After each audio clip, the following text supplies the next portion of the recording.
Assalamualaikum warahmatullahi wabarakatuh. Alhamdulillahirabbil alamin. Asyhadu an la ilaha illallah wa asyhadu anna Muhammadan abduhu wa rasuluh sallallahu alaihi wasallam wa ala alihi wa ashabihi amma ba'da. Bapak Ibu yang dirahmati Allah, calon-calon tamu Allah, kembali di sini Abah akan memberikan beberapa bimbingan dan kali ini terkait dengan pelaksanaan ibadah umroh. Bagi Bapak Ibu yang akan melaksanakan ibadah umroh, Abah akan memberikan 12 tips di dalam rangka mempersungguh ibadah di Tanah Suci pada saat umroh. Ada 12 target ibadah yang bisa dilaksanakan pada saat berada di Tanah Suci agar Bapak Ibu betul-betul panen pahala. Yang pertama, pesan Abah adalah silahkan supaya bisa mempersungguh datang ke Masjidil Haram atau datang ke Masjid Nabawi. Ingat ya, kalau Masjid Nabawi adanya di Madinah, kalau Masjidil Haram adanya di Mekah. Silahkan supaya mempersungguh datang ke masjid tersebut untuk bisa sama-sama sholat berjamaah di masjid tersebut.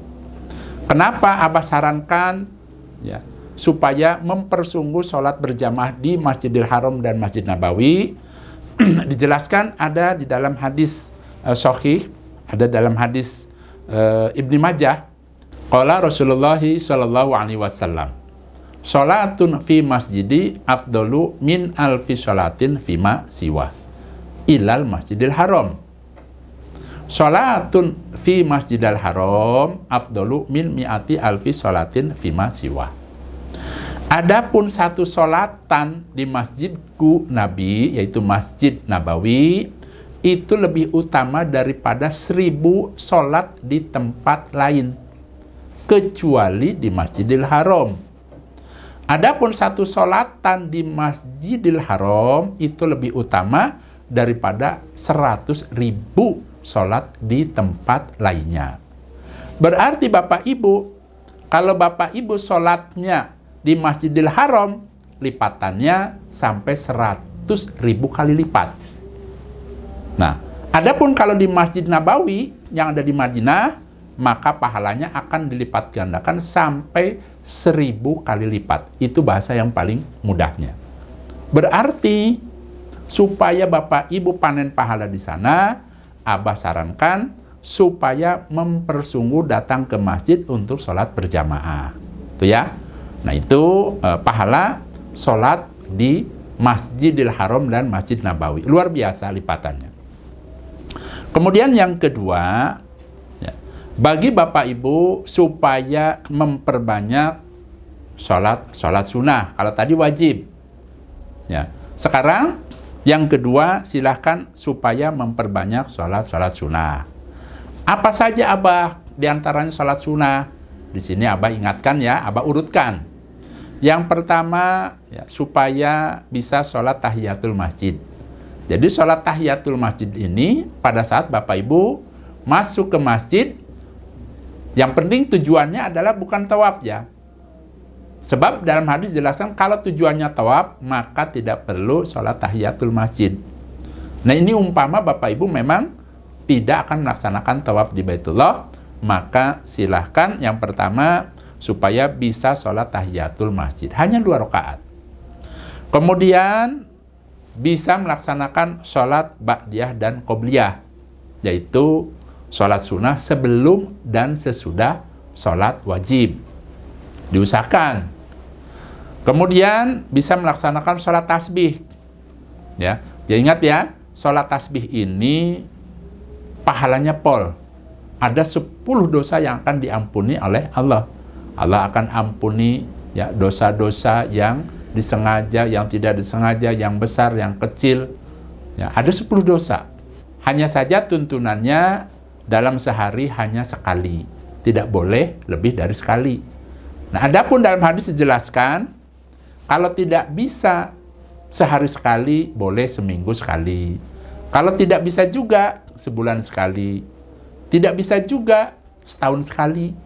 Tidak bisa juga, seumur hidup sekali. Kenapa Nabi bersabda seperti itu? Sebab pahalanya pol, 10 dosa akan diampuni. Itu ya. Nah itu tempo hari Abah sudah ajarkan dalam video lain tata cara sholat tasbih. 4 rakaat, ya 4 rakaat. Kalau sholat tasbih itu 4 rakaat dan tidak ada at-tahiyat awal. Kemudian bisa melaksanakan sholat hajat, ya. Namanya kita, ya, banyak kebutuhan kepada Allah. Dijelaskan dalam hadis itu pada saat seseorang itu ada keperluan kepada Allah, ada yang ingin diminta kepada Allah, maka silahkan berwudu, sempurnakan wudunya, kemudian sholat 2 rakaat. Namanya sholat hajat. Ya, boleh silahkan. Sehari sekali itu boleh. Ya. Atau barangkali mau sehari 2 kali boleh, tidak apa boleh silahkan. Umpamanya pagi pada saat waktu duha, sholat hajat, kemudian malamnya sholat lagi, boleh seperti itu. Ya. Kemudian sholat malam. Nah, diusahakan ya sholat malam ini bisa dirutinkan di Masjidil Haram atau di Masjid Nabawi karena lipatannya luar biasa, ya. Sholat malam atau juga bisa melaksanakan sholat tahajud. Nah, adapun sholat tahajud ini sama dengan sholat malam, hanya saja kalau sholat tahajud ini diawali dengan tidur terlebih dahulu. Termasuk sholat malam sama. Hanya saja Abah ingatkan kalau yang namanya sholat malam atau sholat tahajud itu wajib ada sholat witirnya. Sholat witir itu yang ganjil, ya. Kemudian bisa melaksanakan sholat jenazah. Jadi biasanya di Masjidil Haram itu hampir pada saat setelah selesai sholat wajib ada yang namanya sholat jenazah. Nah, begitu juga di Madinah. Kalau di Madinah itu kadang-kadang jarang, ya. Tapi kalau di Masjidil Haram itu hampir rata-rata itu setelah selesai sholat wajib, kemudian sholat jenazah. Kemudian bisa melaksanakan sholat duha yang pagi itu. Caranya 2 rakaat salam, 2 rakaat salam, terus sebanyak-banyaknya sampai kapan? Sampai mendekati waktu duhur. Jadi ada yang namanya waktu duha yang akhir. Kalau di Indonesia kan umumnya jam 12 umpamanya masuk waktu duhur, berarti terakhir taruhlah umpamanya jam 11, ya. Sudah bisa menyelesaikan sholat duhanya. Kemudian ya, silahkan bisa melaksanakan sholat isyraq atau sholat syuruk. Jadi sholat isyraq atau sholat syuruk ini Bapak Ibu, pada saat Bapak Ibu melaksanakan sholat subuh, jangan langsung pulang. Silahkan berdiam di masjid, berzikir, baca Al-Quran, sambil menunggu matahari terbit. Sudah terbit, kemudian laksanakan sholat 2 rakaat. Pahalanya apa, Abah? Pahalanya yaitu sebagaimana dia melaksanakan haji dan umroh yang sempurna. Betul-betul sempurna. Jadi akan mendapatkan pahala haji dan umroh yang sempurna. Itu ya. Nah itu diantara sholat-sholat yang bisa dilaksanakan di Masjidil Haram atau di Masjid Nabawi. Ya, ini tadi yang saya sebutkan adalah sholat sunnah, ya. Kemudian yang ketiga, silakan supaya bisa memperbanyak tawaf di Baitullah. Nah, adapun yang namanya tawaf di Baitullah ini, Bapak Ibu, itu bagi yang sehat dan kuat. Kenapa? Karena kan tadi, ya, berdesakan. Kadang kalau siang hari panas dan sebagainya, makanya yang sehat, yang kuat, supaya bisa mempersungguh tawaf di Baitullah. Pahalanya pol, Bapak Ibu. Ya, dijelaskan ada di dalam hadis riwayat Tobroni, Innallaha ta'ala yanzilu fi kulli yaumin walilatin isrina wa mi'ata rohmah. Yanzilu ala hadal bait situna li ta'ifin wa arba'una lil mushallin wa isruna lin nadirin. Hadis riwayat Tobroni.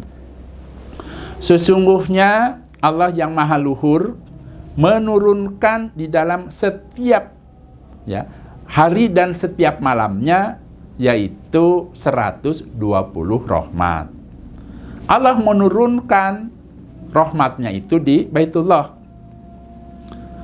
60 rahmat untuk yang melaksanakan tawaf di Baitullah, kemudian 40 rahmat bagi yang melaksanakan sholat, dan 20 rahmat untuk orang yang memandang Ka'bah. Asalkan diniati karena Allah. akan mendapatkan pahala yang tadi disebutkan. Nah, adapun tadi Abah sarankan yang ketiga tadi supaya memperbanyak tawaf di Baitullah. Karena apa? Akan mendapatkan pahala yang pol, yaitu akan mendapatkan 60 rahmat. Tidak ada amalan di luar Baitullah yang akan mendapatkan pahala 60 rahmat, Bapak Ibu, selain tawaf di Baitullah. Yang namanya tawaf ini hanya ada di Baitullah, tidak ada tawaf di luar Baitullah. Makanya mumpung berada di sana, yang sehat, yang kuat supaya memperbanyak tawaf. Namanya tawaf sunnah, ya. Kemudian yang keempat, supaya bisa mengkhatamkan Al-Quran, ya, baca Al-Quran. Ya, silahkan bagi yang lancar bacaannya, ya, supaya bisa khatam. Adapun umpamanya bagaimana kalau tidak lancar, ya semampunya. Kenapa Abah sarankan supaya memperbanyak membaca Al-Quran? Dijelaskan ada dalam hadis, semua amalan-amalan di tanah haram itu pahalanya dilipat gandakan sampai 100.000 kali lipat. Makanya, ya, umpamanya pada saat menunggu sholat berjamaah di masjid, ini contoh misalnya di Mekah, kita kan umpamanya 1 jam sebelum sholat dimulai, sudah ada di dalam masjid, ya, silahkan membaca Al-Quran. Ya, di situ banyak Al-Quran, tinggal minta saja ke petugas. Itu ya. Selanjutnya yang kelima, usahakan yang sehat, yang kuat, mumpung berada di Mekah, supaya bisa masuk ke Hijr Ismail.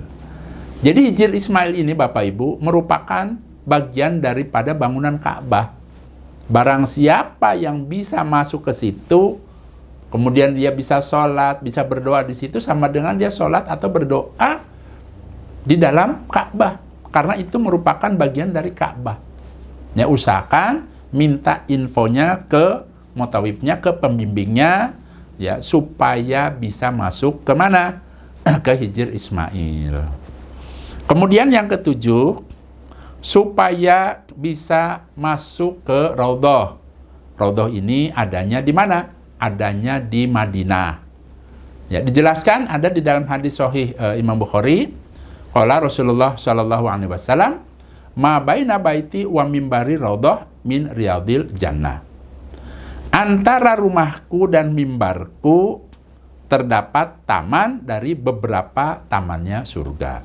Ma baina baiti wa mimbari Raudhah min riyadil jannah. Pada saat di Madinah bisa masuk ke Raudhah, kemudian berdoa di situ, maka doanya makbul.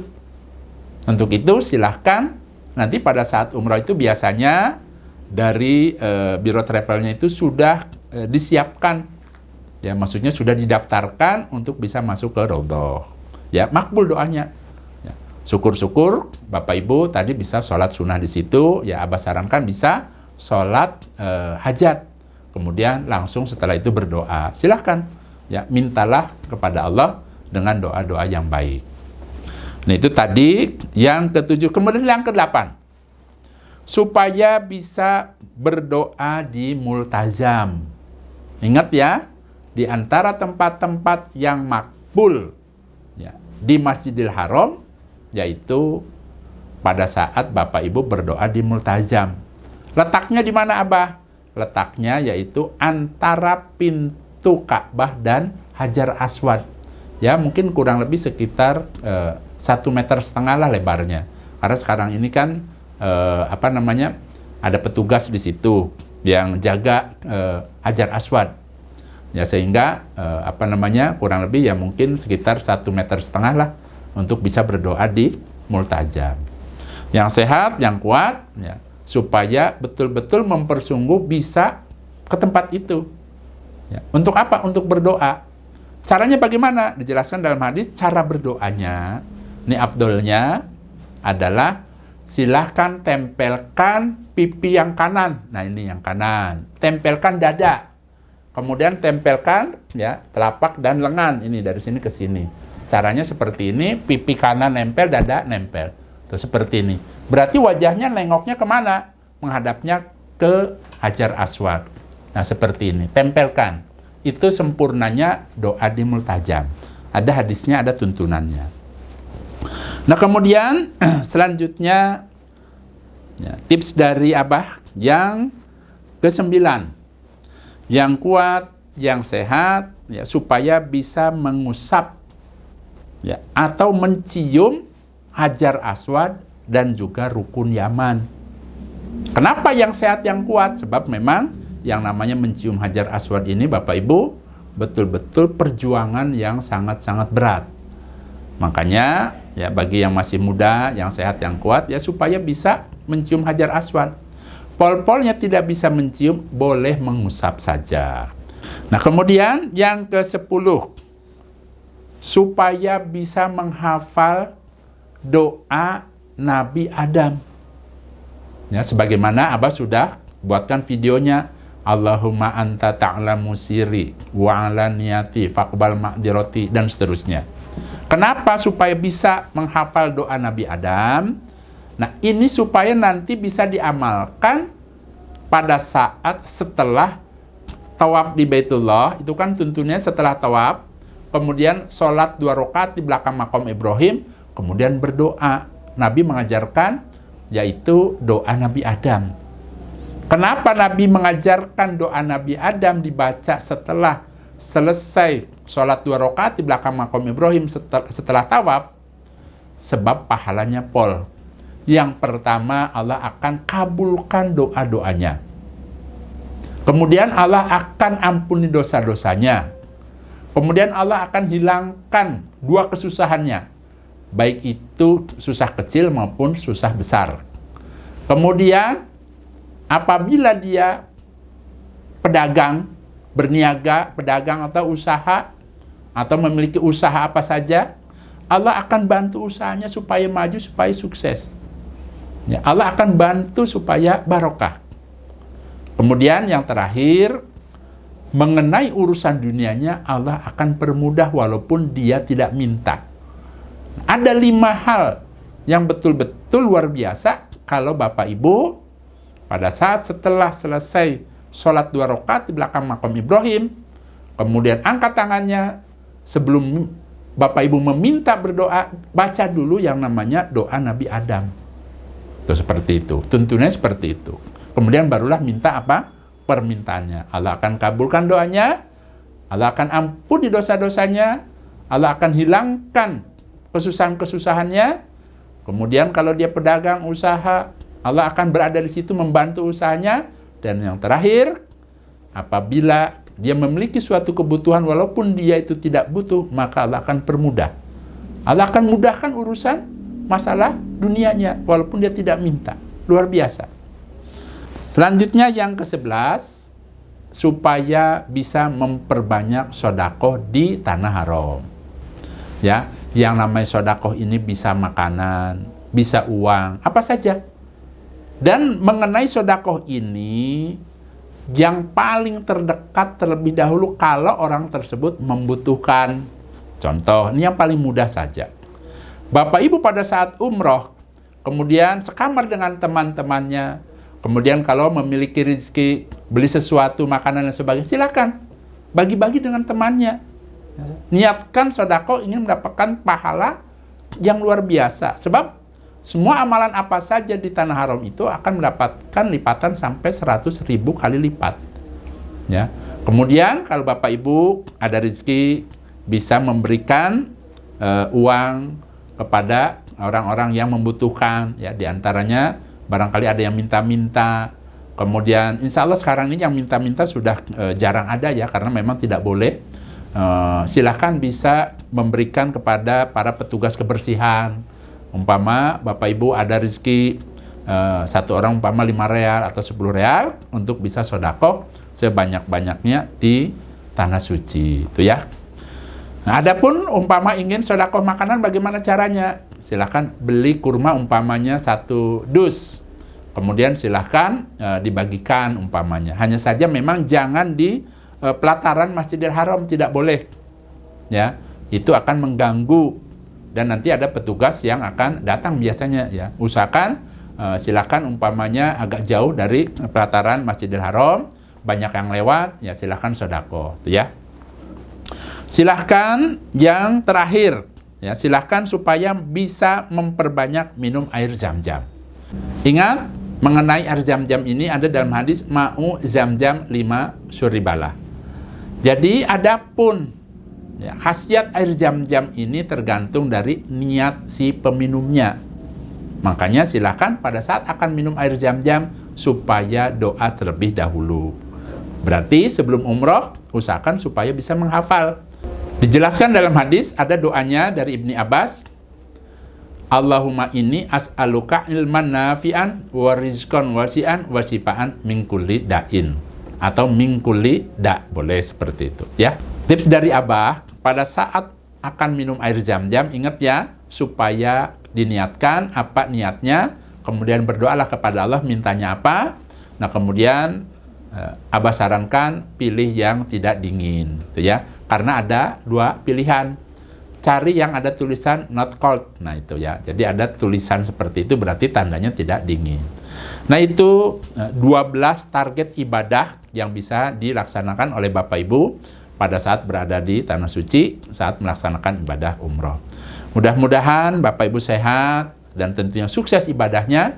Hanya saja apabila Bapak Ibu baru pertama kali akan umroh, kemudian bingung harus berbuat apa dan bagaimana, bisa ikut kelas bimbingan manasik umroh. Jadi Abah ini membuka pendaftaran untuk orang-orang yang akan umroh, baik itu umroh melalui Biro Travel atau umroh mandiri. Nanti Abah akan ajarkan doa-doanya yang mudah, kemudian akan dikasih tahu tips-tips yang lainnya, ya bawa apa dan sebagainya, ya. Termasuk nanti akan mendapatkan buku panduan khusus dari Abah yang disusun dari hadis-hadis Nabi, ya, yang bisa diamalkan. Sehingga pada saat Bapak Ibu dari mulai akan berangkat sampai kembali lagi pulang merasa puas ibadahnya karena dibekali dengan keilmuan dan wawasan yang cukup dari Abah, ya. Ini sebagai pilihan kalau membutuhkan keilmuan, membutuhkan wawasan, pengetahuan yang lainnya, bisa ikut tadi. Silahkan hubungi Ibu Nur, ya. Nomor WA ini khusus WA ya. Silahkan hubungi Ibu Nur, WA-nya 0812 9986 102. Silahkan tanyakan tata cara pendaftarannya. Alhamdulillah, jazakumullah khairan. Mudah-mudahan Allah memberikan kemanfaatan dan kebarokan. Abah pamit. Wassalamualaikum warahmatullahi wabarakatuh.